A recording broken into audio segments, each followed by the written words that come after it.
Welcome back to the deep dive. Today we are wading into a topic that is universally dreaded. I mean, it doesn't matter if you own a nice home or manage a huge commercial building. This is the nightmare scenario. Oh, You walk in, you hear that sound, drip, drip, or maybe a gush, and suddenly your property is a swimming pool. Water damage. it's that moment your heart just drops into your stomach. It is a total loss of control. Exactly. And I think for most of us, the immediate instinct is just panic. You think, get it dry. Right. You picture a guy showing up in a van. He's got a couple of box fans. He throws them down on the carpet, plugs in a dehumidifier from Home Depot and says, see you in 3 days. Right. The classic blow and go approach. It's everywhere in the industry. Blow and go. I love that term, but I hate the concept because here's the thing, and this is what we're unpacking today based on this huge stack of documents from WTR Restoration and their Dr. Moisture persona. That whole guy with a fan approach, it's not just outdated, it's actually dangerous. Dangerous is exactly the right word. And not just dangerous for your drywall or your floors. I mean, dangerous for your bank account, Yeah. for your liability, all because of how insurance actually works. Precisely. We are looking at this massive gap in the market. On one side, you have that handyman approach. It's fast, it's cheap, it's chaotic, there's no documentation. Right. And on the other side, you have what our source material calls the high IQ mitigation contractor. High IQ mitigation. You know, it sounds a little arrogant at first, doesn't it? Like, do you really need a high IQ to dry a floor? Well, after digging into the physics in these documents, it turns out you kind of do. Huh. We're going to explore this through the lens of WTR Restoration out of Central Texas. They position themselves not just as a cleaning crew, but as technical advocates. Their mission isn't just drying. It is insurance-compliant water damage mitigation. And that tagline jumped out at me, too. It was documented, defensible, done right. That's one. Documented and defensible. That sounds more like a legal strategy or like a forensic audit, not a construction job. Because in the modern world of insurance claims, it basically is. Yep. And that's the real aha moment for this deep dive. Whether you're a homeowner or a property manager, if you want your claim paid, you don't need a janitor. You need a forensic investigator who speaks the adjuster's language. Okay, so let's walk through this because the sources we have, actual invoices, the industry Bible known as the S500, they paint a picture that is so much more complex than I thought. Let's start with the science. You mentioned the high IQ part. What is actually happening when WTR, or Dr. Moisture, walks into a flood? So the first thing to understand is that water isn't just water. The industry operates under this thing called the IICRC S500 standard. The S500. Yeah, that's the standard of care. If a contractor doesn't know this book back to front, they're just guessing. And WTR makes a huge deal about sticking to it. I saw that in the notes. They talk about psychrometrics, which, again, sounds like something out of a sci-fi movie. It does, but it's just the thermodynamics of air and water mixtures. It's not guesswork, it's physics. When a high IQ contractor walks in, they're not just, feeling the carpet to see if it's damp. They're thinking about bound water. Bound water. Okay, break that down for us. Think about your property. You have free water, that's the puddle on the floor, easy to get rid of. A shop vac. Exactly. A shop vac can handle that. But then you have water that has wicked into the cellular structure of materials. Wood, concrete, plaster, drywall. This is bound water. It's held inside the material itself. Oh, like a sponge. Like a sponge, but a really, really dense sponge. So if you just dry the surface with a fan, that bound water is still trapped inside. Exactly. And that leads to what the S500 calls low evaporation materials. The sources mention things like hardwood floors, plaster, concrete slabs. These things release moisture very, very slowly. So the surface feels dry. Right. It feels dry to the touch. You think you're good. But deep down, the core is still wet. And what happens then? A week later, your hardwood floor starts cupping. Or 2 weeks later, you get that smell. Mold is growing behind the paint or under the baseboards because that moisture is still trying to escape. You've basically created a terrarium inside your walls. And that's where the specific equipment comes in, right? I was looking at these WTR invoices, and Yeah. the detail is obsessive. I mean, they aren't just billing for equipment. They have line items for HEPA scrubber AS002, used for exactly 6.94 days. 6.94 days, not 7 days, not about a week. Right.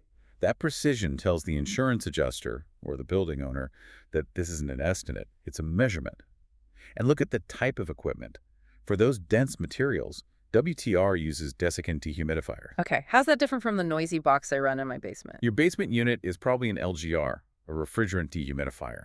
It works like a cold soda can on a hot day. It condenses water out of the air. That's Right. great for free water. But a desiccant uses a chemical attraction to literally pull moisture out of the air. It creates extremely dry air. We're talking like 4% humidity. Right. And that creates a huge vapor pressure differential. Vapor pressure differential. It's the force that pulls water out of things. By making the air insanely dry, the desiccant sucks that bound water out of the concrete or the hardwood. It's a much more aggressive engineering-based approach. So the Dr. Moisture persona isn't just a cute name, it's this idea of being clinical. Boardroom meets job site. That's the brand personality they aim for. They aren't panicking. They're engineers solving a physics problem. Okay, but to solve the problem, you first have to find it. And this is the part that really felt like CSI to me. We need to talk about water mapping. This is so critical. You cannot dry what you cannot find. And water is sneaky. It gets behind walls, under cabinets, you name it. The sources mention a white glove technology suite, thermal imaging. Talk me through what they do when they first arrive. So imagine you walk into a room. The carpet looks wet in the corner. A typical handyman dries that corner. But WTR pulls out a thermal imaging camera, a FLIR camera, and scans the walls. They're looking for evaporative cooling. Which is what exactly? When water evaporates, it cools the surface. So on a thermal camera, a wet spot behind a wall shows up as a dark blue, cold blob. They can literally see the water climbing up the drywall behind the paint, even if the wall looks perfect to your eye. That is wild. They can see through the walls. In a way, yeah, but they don't just trust the camera. The source material really emphasizes verifying everything with moisture meters. And there's a difference here. Non-penetrating versus penetrating meters. I saw that. Penetrating sounds invasive. It can be. The non-penetrating ones use radio frequencies, kind of scan below the surface. But sometimes, to get the real truth, you have to use pin probes, penetrating meters. Okay. You literally hammer 2 small pins into the subfloor or into the wall cavity to see exactly how much moisture is in there. And once they find it all, they map it. Yes. They create a moisture map. It's a visual chart of the affected room versus the unaffected standard. Yeah. And this concept, the dry standard, it blew my mind. Right. I read this and thought, wait, isn't dry just dry, like 0%? Yeah. No. If you dried your wood framing to 0%, your house would probably fall down. Wood needs some moisture. Every building has a natural baseline. Ah. So in a humid climate like Central Texas, your wood might normally sit at 10 or 11% moisture. If you try to dry it to 4%, you could actually damage it. Crack the wood, split the floors. So WTR goes to like a bedroom down the hall that wasn't flooded, measures the wood there and says, okay, our goal is to get the wet room back to this specific number. Exactly. You're calibrating the drying goal to the building's own environment. And they document all of this with Matterport scans, these 3D cameras, to create a digital twin of the loss. So they have a perfect 3D model of the room before they even touch anything. Speaking of touching things, I have to bring this up. It made me laugh, but it's also really touching. In their training materials, under detailed inspection, there's a note about personal items. It specifically says, don't kill the family turtle. Yeah, that's a good point. You'd be surprised how often pets get overlooked in the chaos. And it mentions sentimental items. It says something like, watch out for the ugly ashtray made by a second grader, because to the contractor, it's junk. But to the homeowner, it's priceless. That is the white glove experience. We're talking about upper middle income homeowners, high-end property managers. These people are stressed out. They don't want a construction crew just trashing their space. They want someone who gets that the ugly ashtray matters. It really highlights that shift from guy with a fan to a true professional. But let's pivot to the other side of this, the money. Because you can do the best job in the world, but if the insurance company denies the claim, the homeowner is stuck with a massive bill. This is where WTR really differentiates itself. They position themselves as defensible. This is huge for property managers, too, who have to answer to building owners. They need to prove they hired the right people. So WTR's true value is protecting the client's relationship with their insurance carrier. Exactly. They are building a case. Think about the visual story. The insurance adjuster is probably in a cubicle 3 states away. They might never see the property. If you just send them a bill for $30,000, they'll reject it. They'll say, prove it. And how do you prove it? With that 50-page report. Yeah. You include the thermal images of the hidden water. You include the moisture maps, the daily logs, the 3D scan. You make it impossible for them to say no because the evidence is just overwhelming. If it isn't written down, it didn't happen. That's the golden rule of insurance claims. And there's a liability trap here that WTR warns about, pre-existing Oh, conditions. this is interesting. Explain that. Let's say WTR walks into an office building and they notice some old water stains on the ceiling tiles, or some rot in a bathroom corner from a leak 2 years ago. If they don't document that immediately, take a picture, write it down, and then they start working. Well, guess who owns that damage now? They do. The contractor owns it. Or the insurance adjuster looks at the photos later and says, wait, that rot takes years to form. This wasn't from the pipe burst yesterday. Claim denied. Wow. By documenting that pre-existing damage up front, WTR is actually protecting the client from having their current claim denied for the wrong reasons. They're drawing a circle around the new damage and saying, this is what you need to pay for. It's like a crime scene investigation. You have to separate the old injuries from the new ones. That's a great analogy. Yeah. And it extends to the cause of loss. You have to identify the exact source. Was it a pipe burst? Was it groundwater from a storm? Those are covered by two different policies. If the contractor guesses wrong on the paperwork, the homeowner gets zero. So their obsession with paperwork isn't just bureaucracy, it's financial survival for their client. Absolutely. And look at their invoicing. We saw a source document where they issued a final invoice. The estimate was around $28,000, Right. the final bill. They adjusted it down to about $26,000. That never happens in construction. They always find unforeseen conditions and the price goes up. It is so rare. Right. But they did it because of precise calculations. They use Actimate, which is the same pricing software the insurance carriers use. They're speaking the language of the insurance companies. So they aren't just pulling numbers out of thin air. No. And because they track equipment down to the minute, remember that 6.94 days, when the job took less time, they lowered the bill.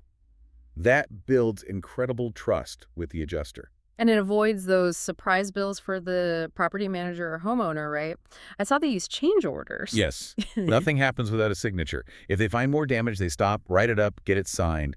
No surprise gotcha at the end. It's that boardroom approach again.